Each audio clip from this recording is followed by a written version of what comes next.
Hey friend, I don't know what you're facing right now, but if you're watching this video, chances are you're in the middle of chaos. Life feels upside down, everything seems uncertain, and prayers feel like they go unanswered. A man in my parish once asked me, "Father, I keep praying for peace, but I don't hear anything back." I understood, because I've been there too. Standing in a quiet church at midnight, whispering into the silence, "God, are you even here?" And in that moment, a verse came to mind. "Peace I leave with you, my peace I give to you, not as the world gives." John 14:27. You see, real peace isn't when everything is calm. It's when your heart is steady in the middle of the storm. I remember a single mother who lost her job and had 2 small children. She came to me once and said, "I don't know how I'll pay rent tomorrow, but I've learned to pray through my tears and be still inside." That's peace, not from the outside world, but from a God who is with you no matter what. Science even confirms this. When we pause, breathe deeply, and pray, our brain releases serotonin. It calms our nerves, lowers blood pressure, and helps us reset. God built us that way to respond to His presence. So if today feels overwhelming, try this. Sit quietly, close your eyes, and whisper, "Lord, give me peace, not by changing my circumstances, but by changing my heart." And slowly, you'll notice a sacred stillness rising within. Not loud, not forced, but real. Peace isn't a destination, it's God's presence, right here, right now. If this speaks to you, leave a comment. I choose peace, because someone out there might need to see your courage to find their own. And don't forget to share this video and subscribe. We were never meant to walk this journey alone. Let's walk in the Word together. Hi friend, I don't know who hurt you, but I do know this. The pain is real. It's deep. It lingers. And maybe you carry it with you every day like a quiet wound that never fully closed. Someone in my parish once told me, "I've forgiven, but every time I remember, it still hurts." Have you ever felt that way? You forgave, at least you thought you did, but then the anger sneaks back in. A word, a look, a betrayal that still echoes inside. Let me tell you a story from Scripture. In the book of Genesis, Joseph was betrayed by his own brothers, sold as a slave, abandoned, forgotten, but years later he became Pharaoh's right-hand man. When his brothers came to buy grain, Joseph recognized them. He had power. He had reasons to get revenge. But he said something different. "You meant evil against me, but God used it for good." Genesis 50:20. Joseph didn't deny the pain, but he refused to let it define his future. He chose to release, and in forgiving, he was healed. You see, forgiveness doesn't mean pretending it didn't hurt. Forgiveness is saying, "Oh ha, I won't let this pain control my tomorrow." Psychologists have found that holding on to resentment increases cortisol, the stress hormone, which damages our hearts, minds, and sleep. But forgiveness, it releases oxytocin, the hormone of healing and connection. In short, forgiveness isn't just spiritual, it's healing. I know you may not forgive everything in a single day, but maybe today is day 1. Picture yourself standing before Jesus. He doesn't pressure you, He doesn't command, He just gently asks, "Do you want to be healed?" If yes, whisper this, "Lord, I can't forgive on my own, but help me start." And day by day, you'll feel something shift. The weight lessens, the smile returns. What once was a wound becomes a witness of grace. If this video speaks to you, leave a comment below. I choose to forgive, because that simple line might be the start of someone else's healing too. Share this video with someone who needs to hear it, and don't forget to subscribe so we can keep walking this journey together toward healing, faith, and freedom. Hey friend, I once met a man named Thomas in Arizona, a war veteran who had lost a leg in combat. What I remember most wasn't his story of pain, it was the sparkle in his eyes every time he said, "I'm grateful." I asked him once, "Thomas, what keeps you joyful after everything you've lost?" He looked at me, smiled gently, and said, "Father, I used to live in bitterness until one day I read this verse. Rejoice always, pray continually, give thanks in all circumstances." 1 Thessalonians 5:16-18. Since then, I've tried to give thanks every day, not because everything is good, but because I'm still here, and God is still with me. Thomas's story made me reflect. Maybe gratitude is the beginning of healing. I've met people who lost loved ones, lost jobs, lost faith. Some respond with anger or despair. But some, quietly, choose gratitude, not gratitude for the loss, but gratitude that God is still present, gratitude for the people beside them, gratitude for the breath to begin again. Have you tried this, waking up and instead of rushing, sitting still and saying, Lord, thank you that I'm alive today? Studies show that people who write down 3 things they're grateful for every day for 21 days experience improved mental health, lower anxiety, and greater optimism. But for us believers, gratitude is not just therapy, it's an act of faith. Gratitude is seeing the hand of God in the smallest things. It's trusting that even if we don't see Him, He's still at work. One woman in my parish told me, Father, I'm going through cancer treatment, but I'm thankful because through this I felt God's presence more than ever. Faith doesn't remove pain, but faith makes pain no longer meaningless, and gratitude turns pain into a meeting place with God. Picture this. You're in a tough season. Maybe it's grief, maybe it's loneliness. But you sit down, close your eyes, and whisper, Lord, thank you that even in this you are with me. Maybe nothing changes around you, but something shifts within, like a gentle light touching the deepest part of you, and you know, healing has begun. If today your heart feels heavy, try writing down 3 things you're grateful for, even small ones. And if you're willing, leave a comment below. Thank you, Lord, for today. Share this video with someone who might need a little light in their dark night, and don't forget to subscribe so we can keep learning to live with gratitude. Not because life is always easy, but because God is always faithful. Hey friend, one cold morning in New York, I joined a group of volunteers handing out hot meals and blankets to the homeless near Bryant Park. When I gave a meal and a blanket to one man, his face thin, clothes torn, he looked at me, smiled, and said, Thank you, Father, but please keep the blanket for someone who needs it more. I was speechless. He had almost nothing, yet thought of others. Give, and it will be given to you. A good measure, pressed down, shaken together, and running over, will be poured into your lap. Luke 6:38. Jesus wasn't talking about giving from abundance. He spoke about a spirit of generosity, a posture of the heart that says, when I open my hand, life opens to me. I have a friend named David, a successful entrepreneur in Houston. One day he decided to set aside 10% of his company's income for scholarships to help underprivileged students. I asked him, David, why do you do this? He smiled and said, Father, every time I give, I feel healed from my fear of losing. I feel alive. That answer stayed with me. Have you ever felt the quiet joy of giving? Not just money, but giving your time, your presence, your kindness. A phone call, a kind word, a hug, a warm meal. You see, generosity not only changes others, it changes you. I once heard a psychologist say, generous people tend to be happier and less depressed, not because they have more, but because they believe in a flow bigger than themselves, the flow of grace and giving. God doesn't ask you to give what you don't have. He simply invites you to share what you do. You might be thinking, but I have nothing to give. Then start with a prayer. Lord, give me a generous heart.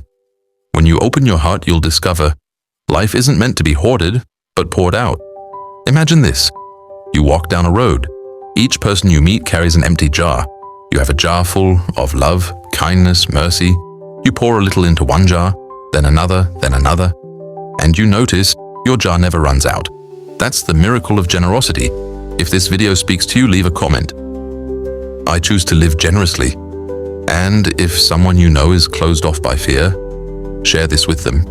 Don't forget to subscribe so we can keep learning to give freely, love boldly, and live without fear. Hey friend, forgiveness is one of the hardest things we're called to do, and one of the most healing things we can ever choose. I once sat with a middle-aged woman named Linda.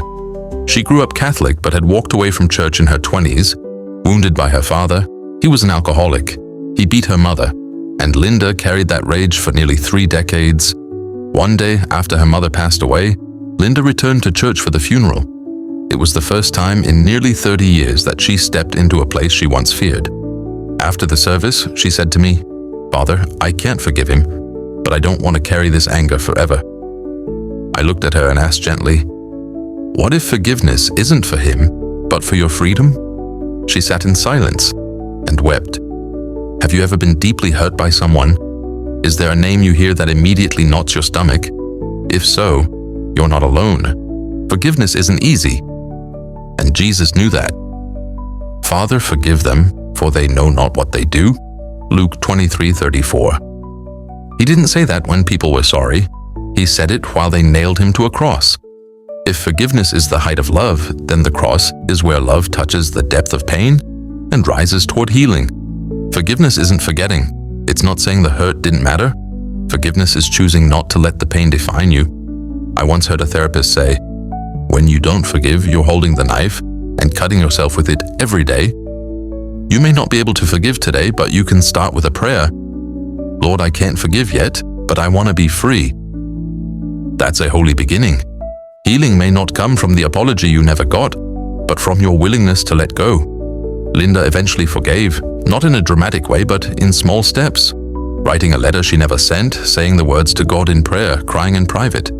Today she serves in our parish healing ministry. I once asked, "What changed you?" She smiled. I stopped holding it, and God took the rest. If you're still holding something today, whisper this, Lord, I give it to you. If this story speaks to your heart, leave a comment below. I choose freedom. You might be someone else's inspiration to heal. Share this video with someone who needs to hear it. And don't forget to subscribe so we can keep growing together, one step of healing at a time. Hey friend, are you in a waiting season? A time when everything seems stuck? You've prayed but haven't heard back? You've acted but nothing seems to move forward? If that's where you are right now, this video is for you. Let me tell you a story. There's a woman in my parish named Maria. She and her husband tried to have a child for 10 years. They prayed, they hoped, they cried a lot. There were Easters she didn't attend Mass because it hurt too much to see children in white. One day in our chapel, Maria said to me, I don't know why God made me wait so long, but I'm no longer angry, because in the waiting I found God, not just the answer. That line stayed with me. The Bible is full of waiting. Abraham waited 25 years for Isaac. Moses wandered 40 years in the desert. Mary carried Jesus for 9 months, with silence, uncertainty, and a lot of questions. God is never in a rush, but He's never late either. The Lord is not slow in keeping His promise as some understand slowness. Instead, He is patient with you. Peter 3:9. Waiting isn't punishment, it's preparation. Maybe God is preparing you, not just the outcome. I once asked a coach, why do athletes train so hard before the season starts? He replied, because if they don't prepare before the game, they won't have the strength to finish it. Same with faith. Maybe you're in a training ground for something greater God is about to place in your hands. Don't measure your worth by how fast you move. Don't compare your story with someone else's timeline. Every candle burns at its own pace. You may be waiting for answers, but God might be waiting for you to grow through the waiting. Remember, delay doesn't mean God forgot. If your heart feels tired today, whisper this, Lord, if I don't see something new yet, help me see you in the silence. And if this message touched you, leave a comment below. I trust, even in the waiting. Share this video with someone standing between patience and doubt. Maybe you are God's gentle reminder for them today. And don't forget to subscribe so we can walk this faith journey together even when we can't see the finish line. Hey friend, let me start with a quiet truth. You are not invisible, and your pain has not been forgotten. A woman once came to me after Mass. She had been sitting in the back pew for weeks. When I asked if she needed anything, she said, Father, I don't need help. I just need someone to know that I'm hurting. We can live in crowded cities and still feel completely alone. We can smile on the outside and be screaming on the inside. And sometimes we wonder, God, do you see me? Do you even care? In the Bible, there's a woman named Hagar, an Egyptian slave who was cast out into the desert with her child. Alone, abandoned, she wept in despair. And then God's angel came. Not to a king, not to a prophet, but to a forgotten, hurting woman. And in that moment, Hagar gave God a name. El Roi, the God who sees me. Genesis 16:13. You see, God doesn't forget anyone. No tear goes unnoticed. He doesn't just see, He hears. He doesn't just watch, He comes close. I once visited a father caring for his sick child. He told me, every night I lie beside him, watching him sleep. He doesn't know I'm there, but I'm always there. And I thought, that's exactly how God is. You may not feel Him, But that doesn't mean he's absent. You may not hear him, but that doesn't mean he's silent. You may be in a desert, but even there, he sees you. So if you're hurting today and feel like no one understands, remember this: you don't have to scream to be heard. God saw you the moment you hurt. Right now, I invite you to do something simple. Close your eyes and whisper, "Lord, I know you see me. Please come near." If this message speaks to you, leave a comment. God sees me. Maybe someone will read those words and find the courage to believe it for themselves. Share this video if you believe no one should hurt alone. And don't forget to subscribe so we can keep walking this journey of faith together, where you are never invisible. Hey friend, have you ever looked back on a broken season of your life and wondered, how did I even make it through? I remember speaking with a man from our parish.